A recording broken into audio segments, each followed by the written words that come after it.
Hello YouTube viewers and subscribers. Today on my bench is an engine that arrived in the mail today. And it is a Tiger Shark 120 two-stroke engine.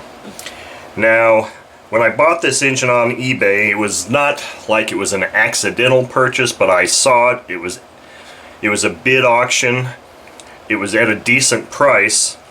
So I figured, what the hell, the auction ended after I was going to be going to bed, so I threw one bid on it and said, you know what, if I wake up in the morning and somebody else bid higher than me, so be it. If not, then it's mine. Well, as it turned out, when I woke up in the morning, I won the auction. I didn't pay a lot for this. Now, this engine did not come with this exhaust. And the reason this exhaust is on here, I'll get to in a second. But I wanted to do a quick look inside of this engine because it looks like a really low runtime engine. Let me talk about the exhaust first. So I've got a Thunder Tiger Pro 120 two-stroke engine that I'm sure those of you that watch my channel on a regular basis have probably seen. I posted several videos of that. Well, that engine came with two exhausts. This one and then a dual stack one that's really badass looking. Well, this engine didn't come with an exhaust, and this muffler doesn't exactly fit either. So I just kind of screwed it on here and said, well, if I run this thing, I'm going to have to try and make this work. So as you can see, let me zoom in here a little bit. You can see the holes don't really line up, so I've really only got it held in with one screw, and I've just got it kind of tight. So when I go to run this thing, it's going to be kind of interesting because between now and when I run it, which I'm not sure when it's going to be, if I don't find an exhaust for it, this is probably how it's going to get run. Now, I've got one screw in here, like I said, super tight. I don't know what I'm going to do here. I mean, it'll loosen up and I may just end up having to tighten it down as the run progresses. But let me go ahead and pop this thing off, and so we can start our look inside of this engine. But this engine it caught my eye because it looked really low runtime. It has been run. I can see that and I can smell it. Yes. It's free. The prop drive washer is not damaged or marred, which is things I look for in ads. The carb opens and closes smoothly. Lug holes look good. So I figured, what the hell, I'm going to take a chance on this engine and see. So let's pop this head off. And I have looked inside the glow plug hole.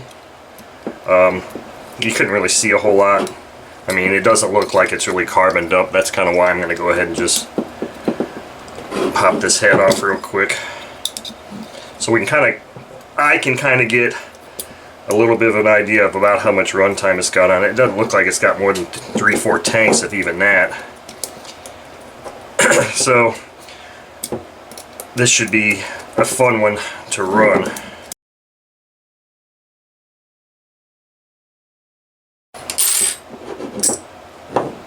Okay, there we go.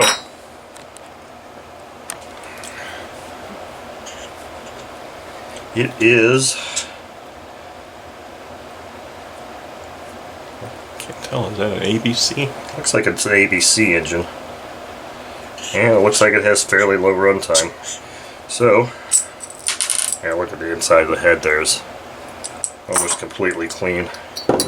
Let's take this back cover off here real quick and look in here. Now this is odd, I've never seen this on too many engines. I've seen it a few times. It looks like there's washers on those screws on the back cover.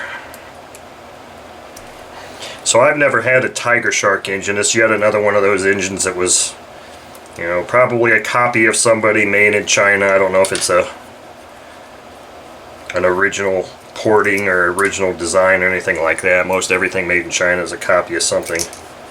I don't know that China has done a single thing, developed a single unique thing on their own anyway. They're just the big copycat country. Okay. Oh, okay. So it's got a clear Mylar type gasket like some ASP engines have, and the counterweight is not fully cut out, so there's still a portion of it here, and I can actually see milling marks on that portion too from where it was milled out. And there's red residue in here, which just smells like some sort of oil. So all in all, I'd say this is a pretty good find here. Let me see if I got a piece of it. This sleeve wants to come out. Did it move? I don't know if that sleeve actually moved or not. Either way, I don't need to disassemble it any further. The bearings feel great on it. So anyway, that's a look inside this Tiger Shark 120 engine with a Thunder Tiger Pro 120 muffler that somehow I'm going to have to try and make fit on there, because that's really all I've got to run it, and I don't want to just have this engine sitting around and never be able to run it. So that's the look inside this engine. Thank you for watching.